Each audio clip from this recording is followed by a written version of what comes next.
प्यारे बच्चों, अब हम लोग बहमनी साम्राज्य के बारे में बात करते हैं। इनका समय 1347 ईस्वी से लेकर के 1526 या 27 ईस्वी तक माना जाता है। अबुल मुजफ्फर अलाउद्दीन हसन बहमन शाह इस वंश के संस्थापक माने जाते हैं। इनका समय 1347 से लेकर के 1358 ईस्वी तक था। मोहम्मद बिन तुगलक के शासनकाल के अंतिम वर्षों में दिल्ली सल्तनत छिन्न भिन्न होने लगा।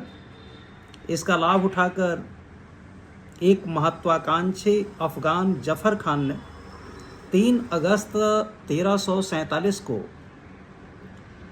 अबुल मुजफ्फर अलाउद्दीन हसन बहमन शाह के नाम से बहमनी राज्य की स्थापना की। बहमनी राज्य के संस्थापक के नाम के बारे में 2 मत मिलते हैं। वह आरंभ में गंगू ब्राह्मण के यहाँ नौकरी करता था और सुल्तान बनने के बाद उस ब्राह्मण के प्रति आदर प्रशंसा करने के लिए उसने अपने नाम के साथ बहमन यानी ब्राह्मण शब्द जोड़ दिया। साथ ही इसी कारण उसे हसन गंगू भी कहा जाता है। दूसरा कि वह अपने आप को फारस यानी ईरान के इस फंदिया के पुत्र बहमन शाह का वंशज होने का दावा करता था और इसी कारण उसने बहमन शाह की उपाधि धारण की। जो भी हो, लेकिन इतना तय है कि उसके नाम में प्रयुक्त बहमन शब्द के कारण उसका राज्य बहमनी कहलाया। बहमन शाह ने गुलबर्गा जिला कर्नाटक को अपनी राजधानी बनाया और उसका नाम बदलकर अहसानाबाद कर दिया। उसने अपने राज्य को 4 प्रांतों या तराफों गुलबर्गा, दौलताबाद, बीदर और बरार में बांटा था। वह उदार शासक था। दया, करुणा और न्यायप्रियता उसके शासन के मूल मंत्र थे। वह भारत का पहला मुस्लिम शासक था जिसने हिंदुओं से जजिया न लेने का आदेश दिया था। इस प्रकार बहमनी शासन की लोकप्रियता की नींव डाली उसने और 1358 ईस्वी में उसकी मृत्यु हो जाती है। मोहम्मद शाह प्रथम 1358 से 1375 ईस्वी तक ये पुत्र होते हैं, शासन करते हैं। बहमन शाह के मरणोपरांत उसका पुत्र मोहम्मद शाह प्रथम बहमनी राज्य की गद्दी पर बैठता है। वह बहमनी सल्तनत के महानतम शासकों में से एक था। मोहम्मद शाह प्रथम का सर्वोपरि योगदान बहमनी राज्य की प्रशासनिक व्यवस्था को एक व्यवस्थित रूप देना था। उसके शासनकाल की महत्वपूर्ण सैनिक उपलब्धि थी विजयनगर और वारंगल की जीत। उसी के काल में बारूद का उपयोग पहली बार शुरू हुआ, जिसने रक्षा संगठन में एक नई क्रांति पैदा कर दी। अत्यधिक मद्यपान के कारण 1375 ईस्वी में इसकी भी मृत्यु हो जाती है। फिर 5 सुल्तान का समय आता है 1375 से लेकर 1397 ईस्वी के बीच में। मोहम्मद शाह प्रथम के मरने के 22 वर्षों के संक्षिप्त समय में 5 सुल्तान इस तरह से हुए। अलाउद्दीन मुजाहिद शाह, ये 1375 से 1378 ईस्वी, इसने बलवंत की उपाधि धारण की थी और विजयनगर से संधि किया था। इसके बाद दाऊद प्रथम होता है 1378 ईस्वी।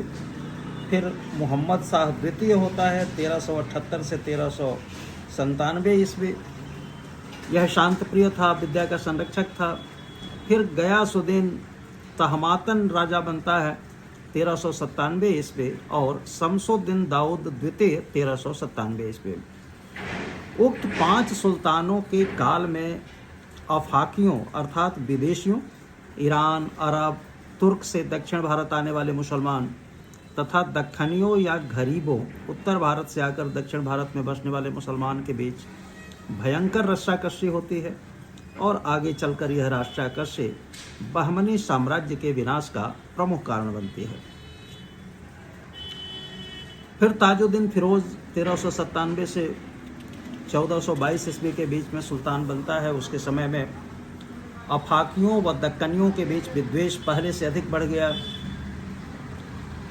इस दलगत राजनीति को संतुलित करने के लिए उसने बड़े पैमाने पर प्रशासन में हिंदुओं को शामिल किया। उसने विजयनगर से 3 युद्ध किए, 1398 ईस्वी, 1406 ईस्वी और 1420 ईस्वी। पहले 2 आक्रमण में उसे सफलता मिली, पर तीसरे आक्रमण में वह हार गया। परिणाम स्वरूप बहमनी राज्य के दक्षिणी और पूर्वी जिलों पर विजयनगर का कब्जा हो गया। वह प्रसिद्ध विद्वान व कवि था, विद्वानों का बड़ा संरक्षक था। उर्दू को संरक्षण देने वाला भारत का प्रथम सुल्तान था। उसने चिश्ती सिलसिले के सूफी मोहम्मद गेसू दराज बंदानवाज 1321 से 1422 ईस्वी को बतौर अनुदान के रूप में 4 गांव प्रदान किए थे। उसे जब तैमूरलंग के भारतीय आक्रमण की योजना की खबर लगी तो उसने सम्मान प्रदर्शित करने एवं देश में उसका स्वागत करने का वचन देकर अपना एक दूत समरकंद भेजा। उसके राज्यकाल में रूसी यात्री अल्थनेसियस निकेतिन 1417 से 1474 ईस्वी बहमनी राज्य के यात्रा पर आया।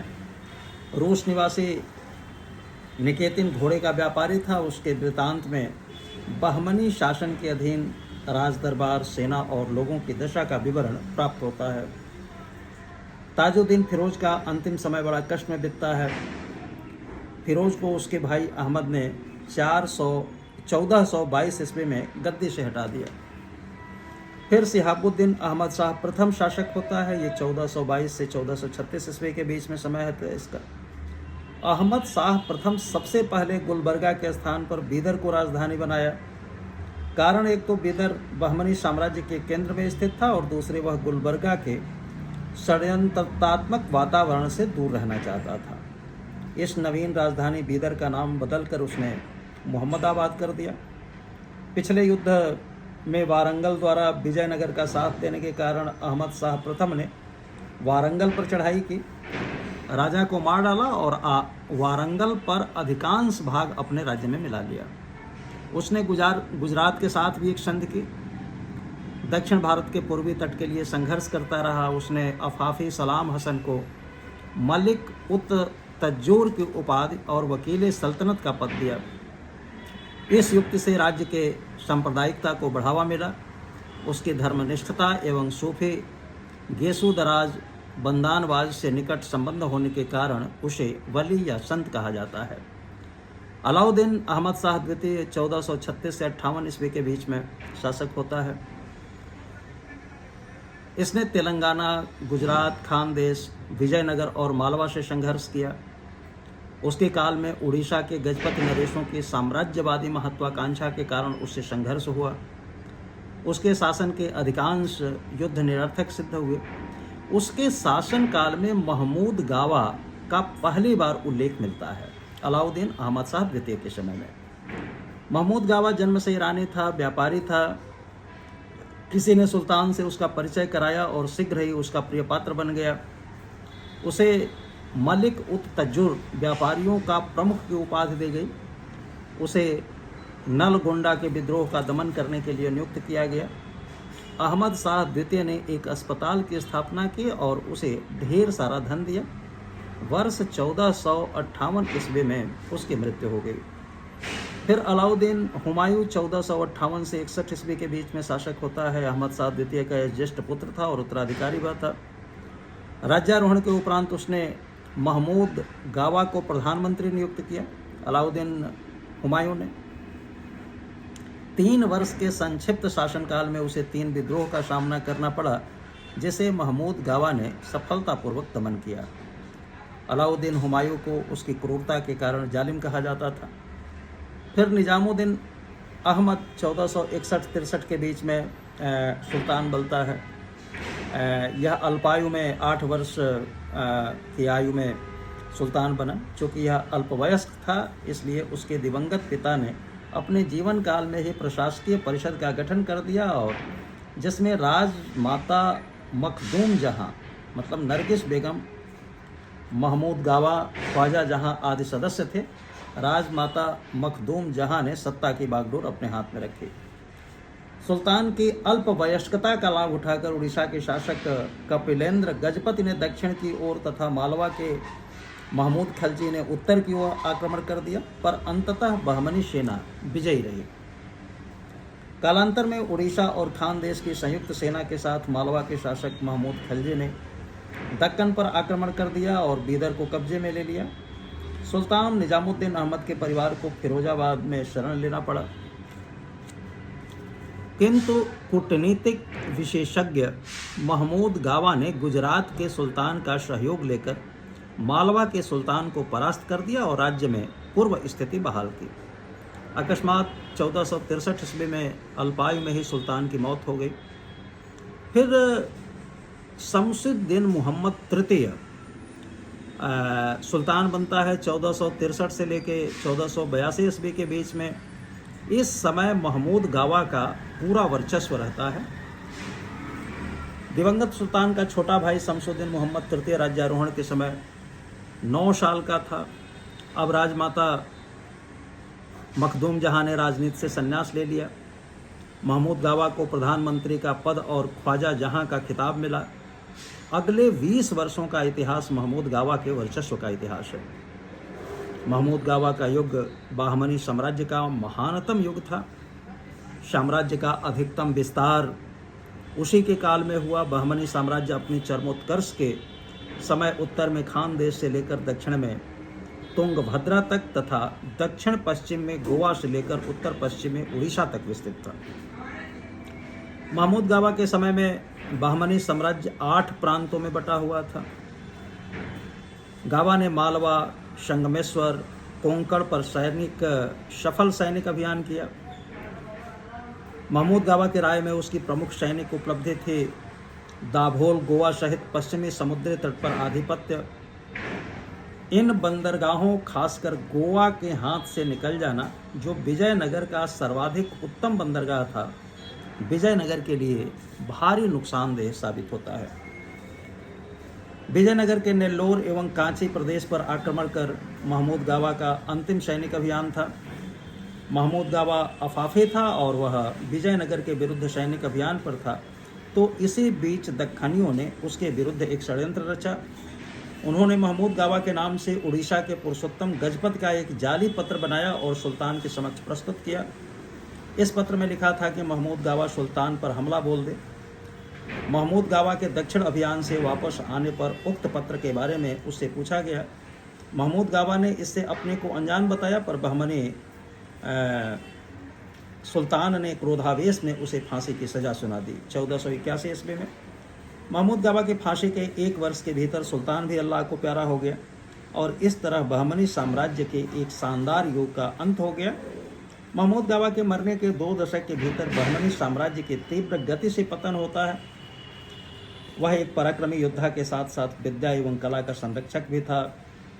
उसने ईरान, इराक, मिस्र, टर्की के शासकों के नाम स्वयं पत्र लिखे, जिसका संकलन रियाज उल इंसा के नाम से किया गया। उसने राजधानी बीदर को एक बहुत बड़ा मदरसा बनवाया। साम्राज्य की आर्थिक उन्नति की ओर भी ध्यान दिया। उसने भूमि का नाप जोख, गांवों की सीमाओं का निर्धारण, लगान के निर्धारण के लिए भूमि की जांच आदि काम करवाए और इस दृष्टि से महमूद गावा मुगल साम्राज्य के वित्त मंत्री टोडरमल का पूर्वगामी कहा जा सकता है। फिर शहाबुद्दीन महमूद शाह 1482 से 1518 ईस्वी तक शासन करता है।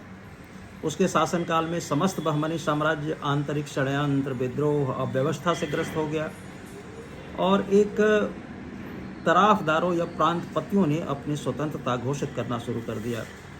सबसे पहले बरार स्वतंत्र हुआ 1484 ईस्वी में। उसके बाद बीजापुर 1489-90 ईस्वी में स्वतंत्र हुआ। फिर अहमदनगर 1490 ईस्वी में स्वतंत्र हुआ और आखिर में गोलकुंडा 1518 ईस्वी में अपने आप को स्वतंत्र घोषित कर दिया। इस प्रकार 1518 ईस्वी तक बहमनी साम्राज्य के 4 प्रांत अलग हो चुके थे और बहमनी साम्राज्य एक छोटे राज्य के रूप में बीदर के इर्द गिर्द सिमट कर रह गया था। फिर शहाबुद्दीन महमूद शाह के बाद 1518 से 26 ईस्वी तक उसके अयोग्य उत्तराधिकारी होते हैं। अहमद चतुर्थ 1518 से 20, फिर अलाउद्दीन शाह 1520 से 23, फिर वली उल्लाह 1523 से 26। दक्कन की लोमड़ी कहे जाने वाले तुर्क सरदार कासिम बरीद उल ममालिक के कठपुतले शासक बनकर रह गए थे। कलीम